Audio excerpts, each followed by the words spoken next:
Apple Card is the credit card created by Apple. You earn 3% daily cash back up front when you use it to buy a new iPhone 15, AirPods, or any products at Apple. And you can automatically grow your daily cash at 4.15% annual percentage yield when you open a high-yield savings account. Apply for Apple Card in the Wallet app on iPhone. Apple Card subject to credit approval. Savings is available to Apple Card owners subject to eligibility. Savings accounts by Goldman Sachs Bank USA, member FDIC. Terms apply. Who exactly are the football gods? Join us every week to find out. Yeah, we sit down with famous faces to offer them the ultimate footballing role. Total power over the beautiful game. From comedians to musicians, footballers past and present, we'll be exploring the big questions. Who's going to football hell? What game will last forever? And how David Seaman influenced David Beckham's style. He went a ponytail, it was a horsetail. They copied me and I'm well happy with that. Given the power, how would you change football? Join me, Kate Mason. And me, Tim Spears, wherever you get your podcasts. Thanks for choosing this free Anfield Index podcast. If you'd prefer to listen to this or any of our other shows without adverts, then now's the time to check out Anfield Index Pro. With AI Pro, you can supercharge your entire listening experience. You'll not only get all of our podcasts without the ads, but you'll have them far faster with our Quick Publish feature available exclusively for subscribers. AI Pro also puts you in the heart of our sound studio, with an option to listen to many of our shows live and interact with the podcasters in real time as the shows are recording. Upgrading couldn't be easier. AI Pro is available on all popular podcast platforms, and we have our own apps for Apple and Android. Just head on over to AnfieldIndexPro.com and get started today. Good morning, good afternoon, good evening, wherever you are, whatever you're doing. And welcome to the first episode in a new series, ladies and gents, of The Hangover. So yeah, it's less than 24 hours after the events at the Etihad where Liverpool took a point. So in simple terms, we're going to be talking through our gut reactions, what we're feeling, the content that's out there, which I'm sure you've all been trying to feast on like we all do, the week ahead, and many other things. Let's just see where we go on this. So there is only one place to start, isn't it? So let's go back to the Etihad. A 1-1 draw. Haaland scores for City, but a late equaliser in the 79th minute by Trent Alexander-Arnold gives Liverpool a point, which you look on people, and I get, and the boys on Raw always do a fantastic job, and I liked a lot of what they said. The one thing for me now, even now, after the reflection, and we've all seen the content I come back to, it's the Etihad. We'd have taken a point at the Etihad. They are the best team in the league. Whatever we think of them, we think of a lot of things of them, let's be clear. They've won 23 out of 23 up to or before yesterday. So a point is a good result. Also look at the big positives. The resilience of these boys. You can't argue against like this Liverpool 2.0 and just the pure minerals, the pure cojones on these boys. Let's be honest. I mean, sometimes they play terribly. They didn't play that great yesterday. Luton wasn't the best performance to miss chances. Really poor in parts. Luis Diaz does it late. Wolves, 12:30. The narrative had been written, hadn't it? Look at what happens. Yesterday, again, even as they started the second half well, but it kind of faded out a little bit, didn't it? And there wasn't that much coming from the forwards, truth be told. Let's be honest, the forwards didn't really shine by any means yesterday. There's a couple of chances you look, they could have done better. You also look at the fact that Mo Salah didn't have a shot. Yes, he played in Núñez, but he didn't have a shot at the Etihad. You know about his goal record. Did he do enough to get him close? Probably a discussion that's separate, isn't it? But even with that in mind, Trent does the business. It's that resilience. And then look at Newcastle away as well. Down to 10 men. The Darwin madness. The one thing you cannot say or you've got to love about this team, whatever you want to say, whatever you want to put it, the minerals, the cojones, outstanding. Outstanding. And that's what we've got to love about these boys. So Probably the person's performance to talk about first of all, Trent Alexander-Arnold. And I've seen loads on this. There's a real mixture of different things. I'm sure you have online, on Twitter, on all different things. You can make your argument how you want on Trent yesterday for me. I mean, let's start from the headline. Let's start from the top. That goal, that strike is sensational. It's absolutely sensational. What probably isn't getting talked about enough, when Salah plays that ball to him, which gets him an assist, it's not right into his path, people. That first touch is world class. I know people are striking. The strike is brilliant. Don't get me wrong. It's such a small gap through legs, such a and tight spot. It's absolutely sensational. The strike, the touch is unbelievable. It really is world class. If he doesn't have that touch, he doesn't get the strike away in a split second. The space isn't there. So don't underestimate just how good that goal was, but especially the first touch. I'm going to pretty build a statue for it, to be honest, but there should be more on that. And that is the headline, people. That is the headline for him, because there's only so many players have the ability to do that. Let's be clear. That's why we love Trent. And everyone who's saying things about the negativity around his performance, which there is in parts, you've got to be honest about that. We all love him because of what he can do. And that was an unbelievable example. And the praise should always be as loud as the criticism. On the other side, the truth is there. We all saw it. The first goal, really poor from him. Really, really poor. Not the best from Szoboszlai either, to be honest, isn't it? As Nathan Ake, that great, terrifying attacker, just kind of waltzes through them before firing in to Haaland. But really poor. Doku's a beast.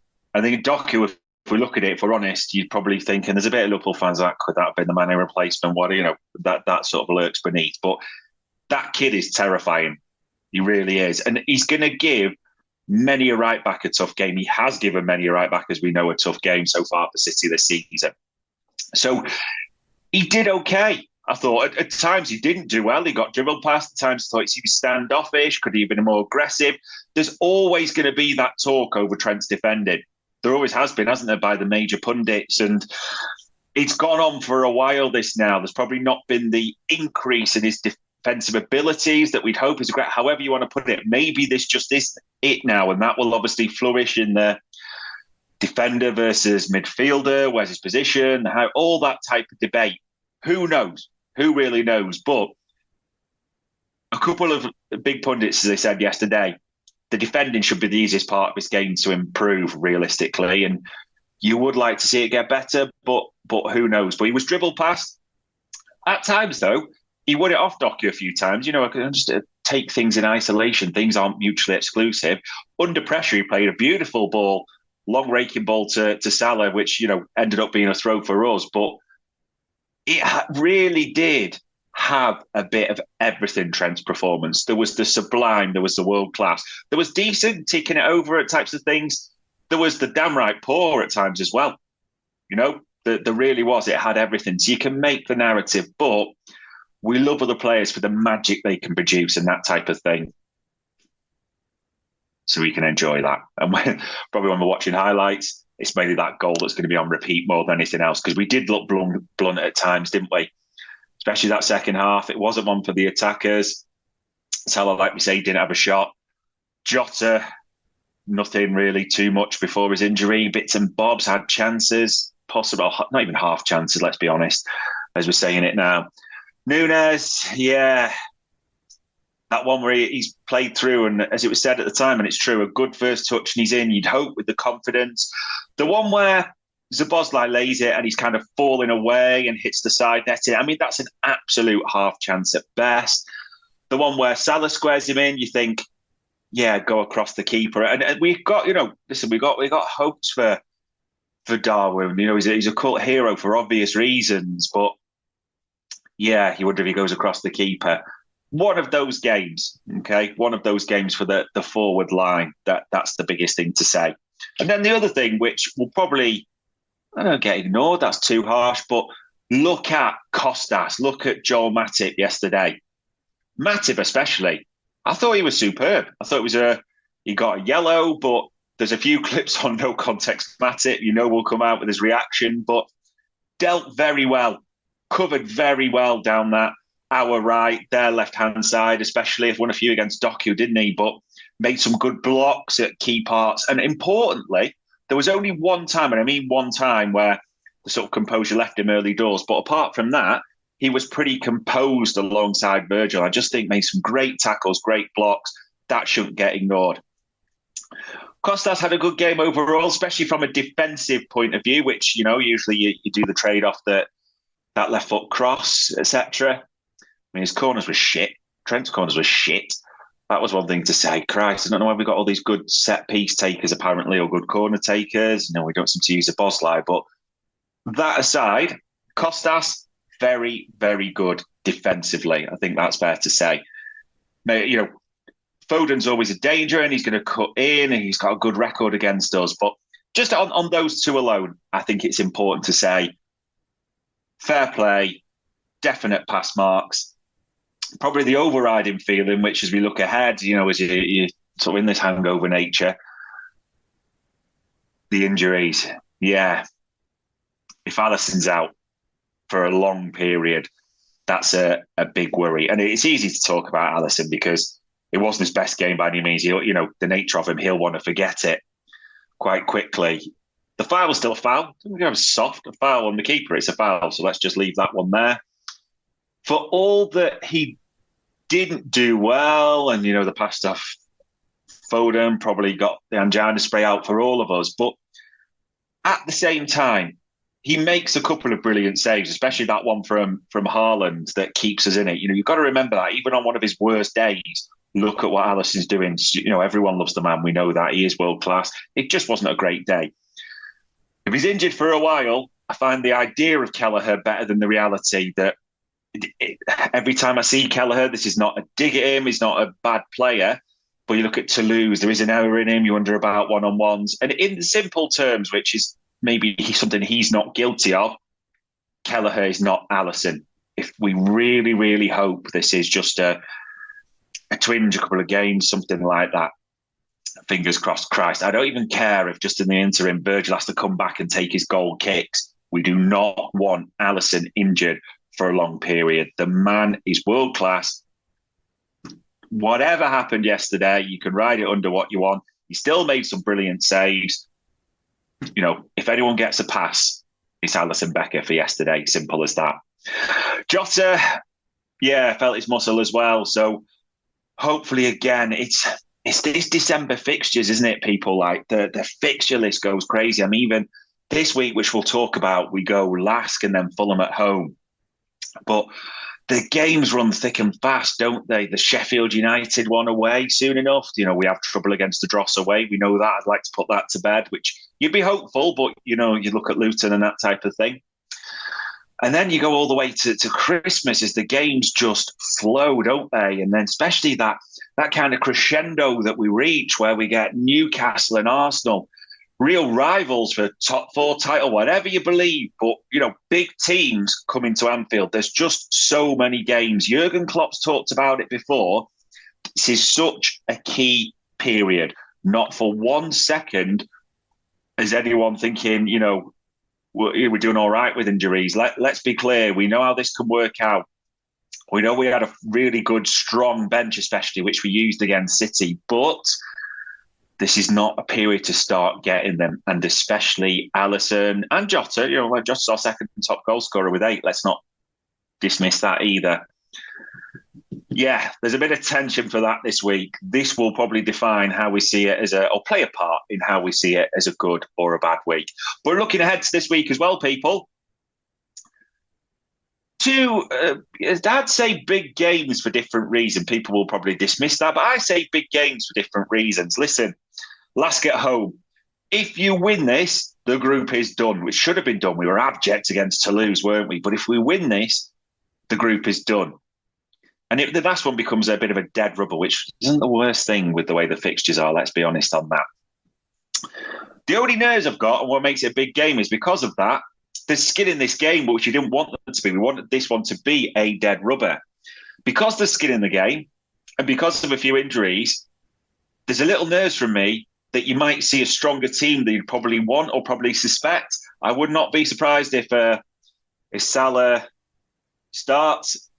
And there's a rotation, don't get me wrong. Diaz, Gakpo, there's quality there, all that type of thing. And Gravenberch will probably start, although will he? Who knows with Curtis Jones, but I suspect he will. There is rotations, there's endo, all those types of things. But hey, this is Chuck the Goat from Goat USA. I wanted to break into your podcast and tell you about the new Goat USA store, coming to Garden State Plaza on November 1st. If you love high-quality lifestyle apparel, then get in on the hottest athletic lifestyle brand. Come buy an iconic t-shirt and heavenly soft-hooded sweatshirt and start feeling like the greatest of all time. So come on out to Garden State Plaza in November and get your Goat USA swag. Goat USA, apparel for kids and adults. Chuck out. He's just getting towards that busy period. There was 2 gone yesterday, just maybe it's the nerves, maybe I'm completely wrong, but this is the idea of the hangover, just 24 hours or so later. And then the Fulham game. Fulham are an interesting one, aren't they? They're kind of not having the best of seasons. So you'd hope almost like a bit like Brentford, they come to Anfield and falter a bit, shall we say, but who knows? It's just one of those weeks. And I know people are looking at performance yesterday and thinking, I'd like to have a great performance against Fulham. And I get that. Liverpool do look a little bit of a different beast at home than they are away. I mean, we always concede away. City, I know, is different. You'd expect us to concede there, don't get me wrong. But we are different at home. We are a different beast. So it would be nice, I get, to have great performances in both, go strongly forward from there well into December. And I get that.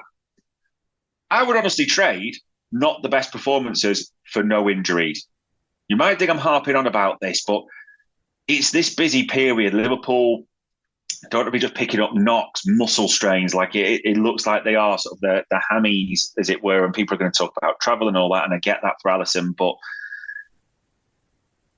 it's just about winning. Just put the points on the board. Performance be great. Don't get me wrong. I'm not saying I don't want that, but no injuries, points on the board.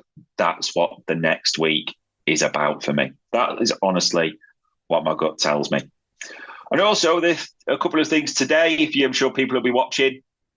Interesting fixtures. I mean, Arsenal got a bit of a jammy late winner, so they'll go top. Villa Tottenham. That's a fascinating game, isn't it? Tottenham got a few losses. Villa abject away, but 2 good teams in different ways. It will be fascinating to see how that goes.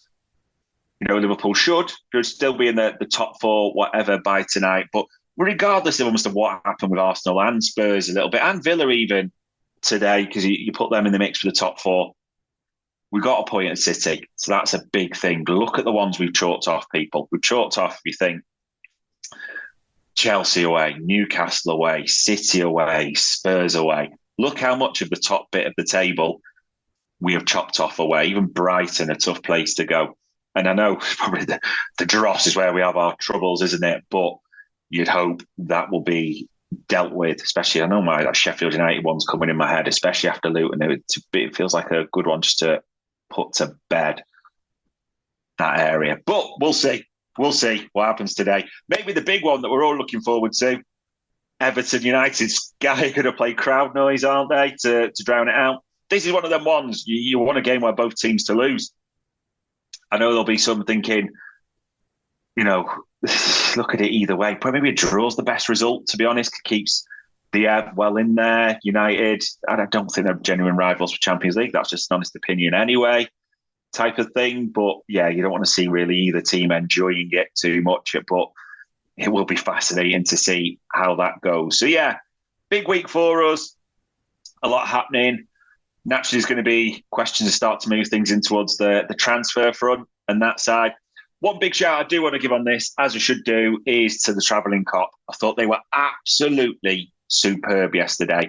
It's 12:30 at the Etihad. It's a stadium, a soulless stadium with little atmosphere cracks. They tried to put the things on the flags, however they had the banners. All feels a bit familiar, this, doesn't it, to try and build it. But I don't care if it's 12:30 in the morning at 12:30 at night. It's not a stadium with an atmosphere. We all know that. And, I'm sure the attendance is registered as 67,000,000, whatever it is. So it's one of them. But You heard that travelling cop. You heard them singing, even at the bits where we weren't great yesterday. Harinder, the boys, everyone was there. So big shout out to anyone who was in that travelling cop. As always, they are magnificent. So yeah, there'll be other things coming up this week. People as well on Anfield Index. We've got David Lynch as normal. We've got Dave Hendrick doing his normal daily podcasts. So there'll be a few others which they'll tee up. There'll be a couple of Raws this week as well, naturally, at the same time. So plenty going on. But otherwise, people, enjoy your Sundays, enjoy your family time, enjoy the football, enjoy the weekend, enjoy whatever you're doing. And that was the first episode of The Hangover. We hope you enjoyed listening to this Anfield Index show. Please be sure to subscribe to our channel so future podcasts find their way to your device automatically. There's nothing quite like fan engagement, and we'd love to know what you think of anything discussed on this show. The best way to get in touch is over on our free Discord community, where both podcasters and listeners debate the hottest LFC topics 24/7. Sign up free now at anfieldindex.com/Discord. You won't regret it. You can also follow us on Twitter at Anfield Index and find us on Facebook by searching for Anfield Index. Oh, and before you go, we'd love it if you could leave us a 5-star review on your favourite podcast app. It only takes a couple of seconds, and it means the world to the people who create these free shows. Sports Social Podcast Network.